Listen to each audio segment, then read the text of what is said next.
దాన్నే మార్చుకోవచ్చు కదా. హాయ్ అండి. హాయ్. ఏపీలో మనకి ఎలక్షన్స్ రాబోతున్నాయి కదా, నెక్స్ట్ వచ్చే సీఎం ఎవరైతే బాగుంటుంది అనుకుంటున్నారు?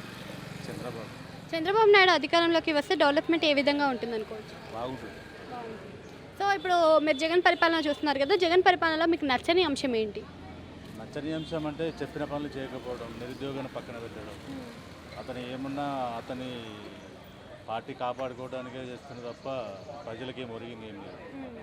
సో కొన్ని విద్యా విధానం లాగా అలా పథకాలు పెట్టాడు కదా, మరి జగన్ దానివల్ల ఉపయోగం అది ఉందంటారు? ఏం లేదు, అటువంటి పెడితే లాభం ఏముంది? మళ్ళీ సోమరిపోతులను తయారు చేస్తున్న తప్ప ఏం లేదు. సో ఇప్పుడు చెల్లె షర్మిలానే ఇప్పుడు వ్యతిరేకత చూపిస్తుంది కదా, దానివల్ల వైసీపీ ఓట్లు ఏమైనా చీలుతాయి అనుకోవచ్చు? చాలా తెలుసు. ఎందుకంటే సొంత అక్క ఇళ్ళలో కదా, అక్క ఉన్న తమ్ముడే కాబట్టి ఖచ్చితంగా గెలుతారు. సో అన్ని పార్టీలు కలిసి వస్తే మరి జగన్ పరిస్థితి ఏమవుతుంది?